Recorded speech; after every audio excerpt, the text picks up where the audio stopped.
Russia থেকে বাংলাদেশকে একটা বেশ অস্বাভাবিক কূটনীতিক বার্তা দেয়া হয়েছে।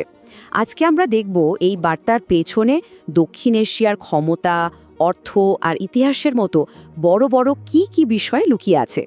দেখুন, রাশিয়ার মতো একটা বিশ্বশক্তি সাধারণত অন্য দুটো দেশের ব্যক্তিগত সম্পর্কে এভাবে সরাসরি হস্তক্ষেপ করে না। আর ঠিক এই কারণে রিসেন্টকারে ঘটনাটা এত বেশি আগ্রহ তৈরি করেছে। এটা ছিল ঢাকায় নিযুক্ত রাশিয়ার রাষ্ট্রদূতের কাছ থেকে আসা একটা সরাসরি বার্তা, আর এই একটা কথাই কিন্তু পুরো অঞ্চলে একটা আলোড়ন ফেলে দিয়েছে। তো প্রশ্ন হলো, এই বার্তার আসল মানেটা কি? আচ্ছা, এই সতর্ক বার্তাটা ঠিকঠাক বুঝতে হলে আমাদের প্রথমে বাংলাদেশের এখনকার রাজনৈতিক আবহাওয়াটা একটু খতিয়ে দেখতে হবে। ব্যাপারটা হচ্ছে, সম্প্রতি একটা ভারত বিরোধী মনোভাব বেশ জোরালো হয়ে উঠেছে, যা একটা অস্থিতিশীল পরিস্থিতি তৈরি করেছে। আর স্পষ্টতই এটা মস্কোর নজরে পড়েছে। আর এটা কিন্তু শুধু কথার কথা না, খোলাখুলিভাবেই কিন্তু বৃহত্তর বাংলাদেশ গঠনের মতো কথা হচ্ছে। পাকিস্তানের সাথে নতুন করে কৌশলগত জোট করার আলোচনা চলছে, যা সরাসরি এই অঞ্চলের স্থিতিশীলতার জন্য একটা বড় চ্যালেঞ্জ। হ্যাঁ, রাজনৈতিক স্থিতিশীলতা তো একটা কারণ বটেই, কিন্তু আসল কারণটা আরও অনেক গভীরে, আর এর সাথে জড়িয়ে আছে বিশাল অঙ্কের আর্থিক স্বার্থ। এই ঘটনার মূল কারণটা বুঝতে হলে আমাদের টাকার অঙ্কটা দেখতে হবে। রাশিয়া শুধুমাত্র একটা বিশাল প্রজেক্টের জন্য বাংলাদেশকে $11.5 বিলিয়ন লোন দিয়েছে।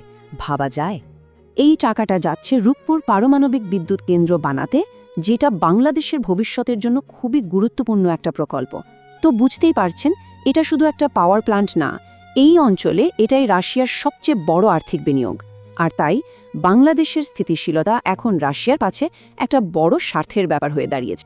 আর মস্কোর চিন্তাটাও বাড়ছে, কারণ বাংলাদেশের জিডিপি গ্রোথ কমে যাচ্ছে, পোশাক শিল্প সংকুচিত হচ্ছে, আর তার ওপর রাজনৈতিক অস্থিতিশীলতা তো আছেই। সব মিলিয়ে এই বিশাল অঙ্কের লোনটা ফেরত পাওয়া যাবে কিনা, সেই ঝুঁকি দিন দিন বাড়ছে। পরিস্থিতি এমন যে রাশিয়া অলরেডি বাংলাদেশের সুদের টাকা দেওয়ার সময় 2028 সাল পর্যন্ত পিছিয়ে দিতে বাধ্য হয়েছে। এই যে আর্থিক চাপ, এটাই রাষ্ট্রদূতের বার্তার পেছনের আসল কারণ। তিনি আসলে পুরনো একটা দিনের কথা মনে করিয়ে দিতে চাইছেন, যখন তাদের লক্ষ্যগুলো এক ছিল। তো এই যে বলা হচ্ছে 1971 সালকে স্মরণ করুন, এটার আসল মানেটা কি? চলুন পরের অংশে গিয়ে দেখি এটা কিভাবে পুরো ছবিটা তৈরি করছে। 1971 সাল বাংলাদেশের ইতিহাসে এর চেয়ে গুরুত্বপূর্ণ কোনো ঘটনা নেই। এটাই তো একটা জাতি হিসেবে তাদের জন্মলগ্ন। এখান থেকে কিন্তু আজকের সম্পর্কের ভিতটা তৈরি হয়েছিল। ভারত তখন সরাসরি সামরিক সাহায্য দিয়েছিল, আর সোভিয়েত ইউনিয়ন দিয়েছিল সেই সময়ের জন্য সবচেয়ে জরুরি জিনিসটা, কূটনৈতিক সুরক্ষা। মানে 1971-এর কথা বলে রাশিয়া আসলে মনে করিয়ে দিতে চাইছে যে তাদের আজকের সম্পর্কটা তৈরি হয়েছিল পাকিস্তানের বিরুদ্ধে একজোট হয়ে লড়াই করার মধ্যে দিয়ে, আর তাদের সবচেয়ে দুর্দিনে কারা আসল বন্ধু ছিল। আর এটাই বাংলাদেশকে একটা অদ্ভুত পরিস্থিতির সামনে এনে দাঁড় করিয়েছে। একদিকে দেশের রাজনীতি, আরেকদিকে অর্থনৈতিক বাস্তবতা, এই দুটোর মধ্যে একটা দ্বন্দ্ব তৈরি হয়েছে। এই চার্টটা চমৎকারভাবে দুটো পথ দেখাচ্ছে।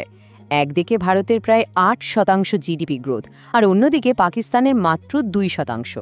তো বাংলাদেশের সামনে পথ দুটোই খোলা, ভারতের মতো দ্রুত অর্থনৈতিক উন্নতির পথে যাওয়া, নাকি পাকিস্তানের মতো স্থিরতা আর IMF-এর ঋণের পথে হাঁটা। ব্যাপারটা বেশ স্পষ্ট, তাই না? একদিকে কিছু নেতা ভারত বিরোধী কথা বলছেন, আর অন্যদিকে সেই দেশেরই অর্থ মন্ত্রণালয় বলছে যে জিনিসপত্রের আকাশ ছোঁয়া দাম সামলাতে হলে ভারত থেকেই পণ্য আমদানি করতে হবে। শেষ পর্যন্ত রাশিয়ার এই বার্তাটা বাংলাদেশকে একটা আয়নার সামনে দাঁড় করিয়েছে। এখন দেখার বিষয়ে বাংলাদেশ কি তার প্রতিষ্ঠার মূল নীতি, মানে বন্ধুত্ব আর উন্নয়নের উপর ভিত্তি করে এগোবে, নাকি এমন একটা রাজনীতির পথে হাঁটবে যা তার নিজের অর্থনৈতিক স্বার্থের বিপক্ষে যাচ্ছে বলে মনে হয়।